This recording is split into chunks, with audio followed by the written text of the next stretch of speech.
Oh, tu na hian Aizawl Club Park Aizawl City Park fair flower fair nei me kani a chuan hei petunia chi sang te oma hei petunia hi pot khat za chawani chu rong chi sang oma ti chuanin voin chu ni da ang lo deuh in selfie kan kalangi o chuan heta hian plants chi sang om boka voin hi sang ni som ni pali November ni rukani chu ni hi ka thei hil zia ani a Aizawl City Park hian flower fair nei me kani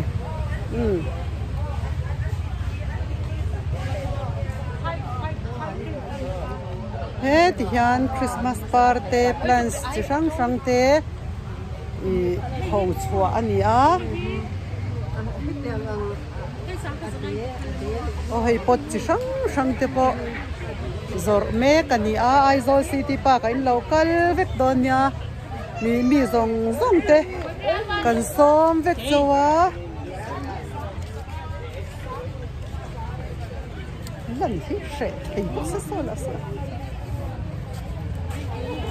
hei ma pu ka lang char lom le nge oh heta hian saron par moi tok te po oma oh hei Aizawl City Park local theu turin kan som chawa nizam pui ho lang du nang in selfie in hei nizam pui fel em mai ma se tun tum cho bai po ka lai lo ka yam ale hei hi Christmas par ni a oh vain chu ti dang lam deu in selfie karon la a hei Christmas par nai te akala lo mai nga ti hian pangpar chi sang a oma in modu chuan Aizawl City Park bavan bula tun ma chuan children park kan ti thin na hmuna han a oma kei ma langin kha kala ni chu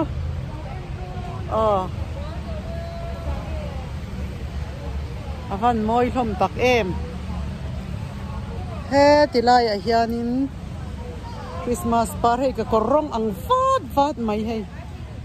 glitters ice pan hei glitter som lo ni ma marin ice pan lir ni ma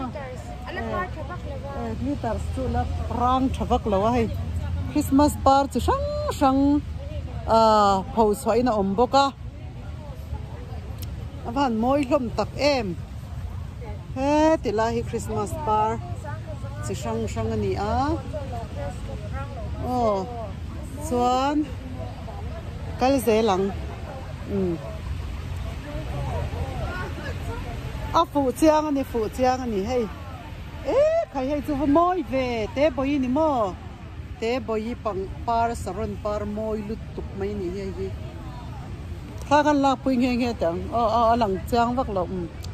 moi lut tuk ani hei saron par chi sang te heta hian kan president te zaman te saron chi sang om boka chuan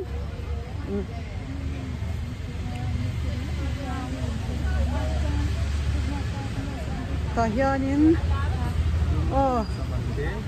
zaman te ling zaman te po mani hei in selfie in kala avain chu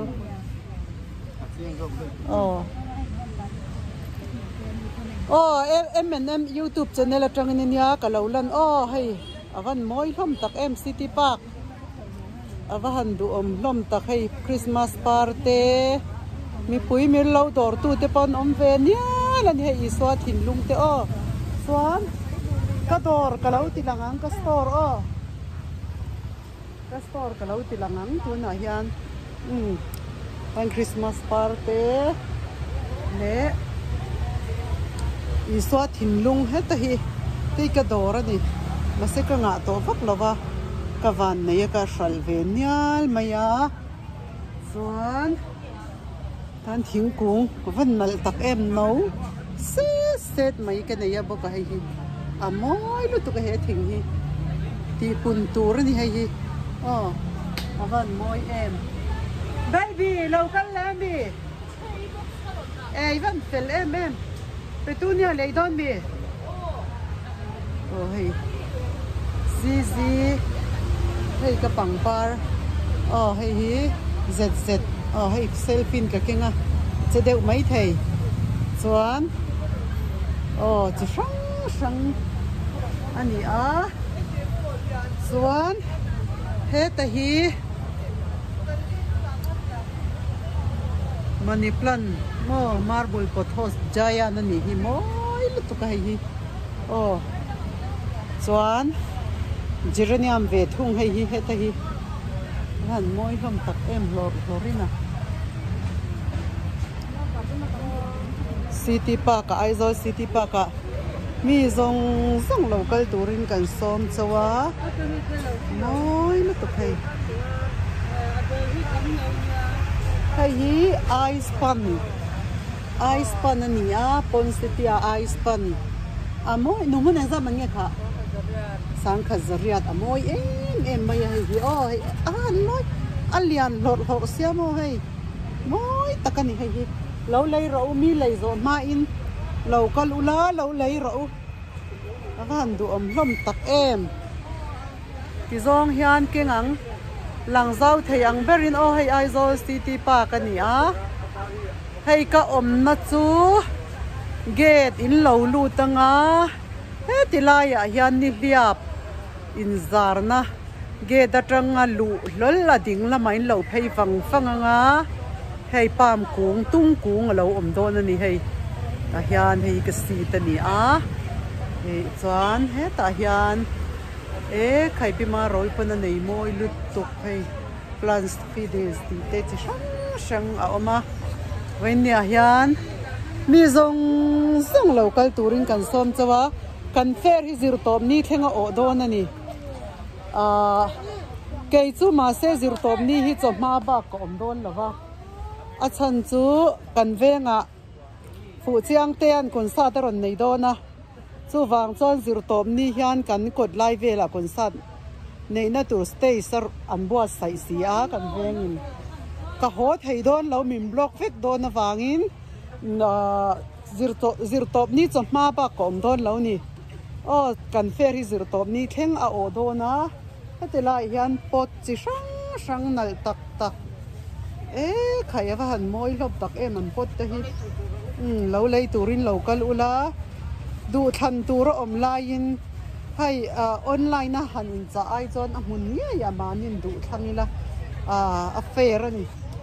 chu wang chon hela hi pot dor ani tin hetila ya pohan pot chi sang oma chuan sai lungvar chi sang pot chei moi na te hei chi sang oma pangpar tui pek na te chuan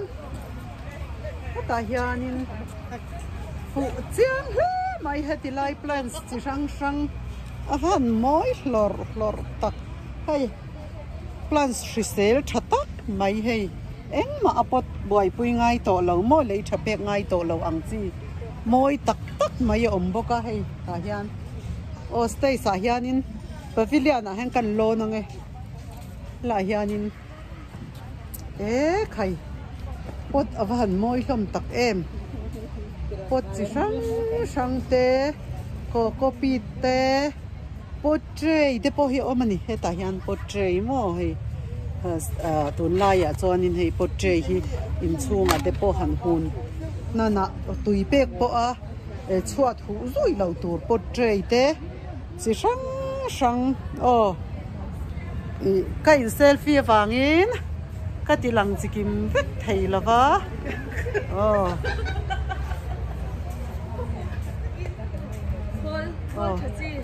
hei emi pot dor ania moi te hun thar venga po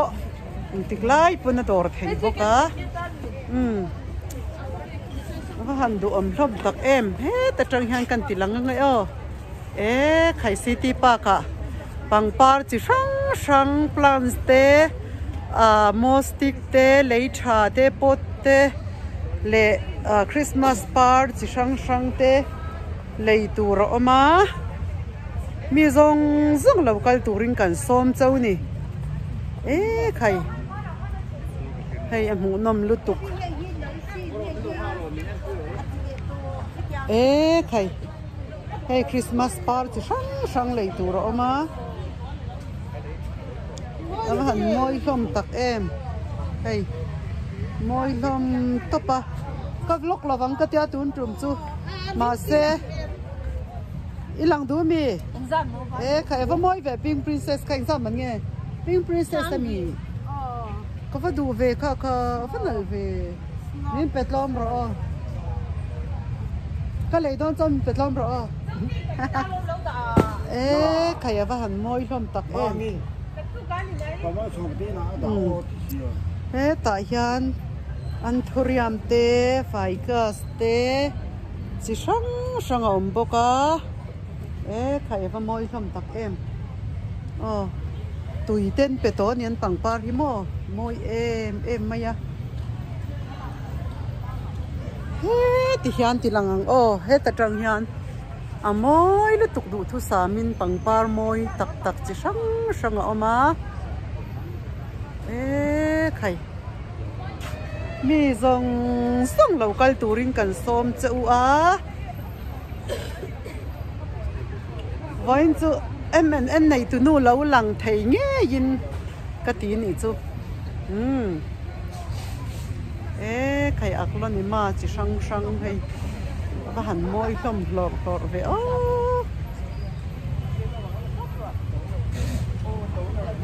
hey Christmas par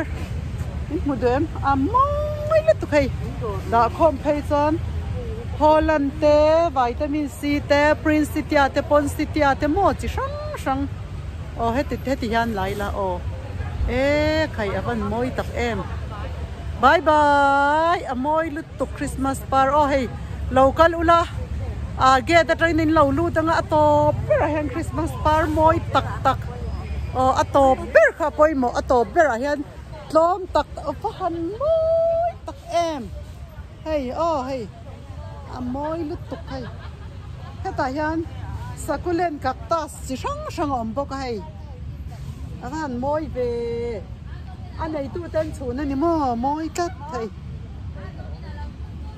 hey hianin Aizawl City Park a hian fair a oma tu na hian zirtom ni theng he kan fair hian a odon ani mi zong local turing kan som chawa atlom ni to ka kan thil zor hi hei thai tia marcha te hei daisy tiak ti te petunia te king chili te hei avan du om hlom tak em tiang chi sang mai kan zuara mi zong local turing kan som chau ni avan du om hlom tak em moi hlom lu tu khai moi tak ani moi tak moi hlom lu tuk lo en ro kha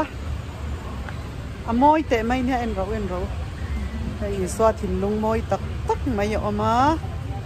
hei ka store ve ni hi hei moi hlom to pa mi zong local turin kan som chau ni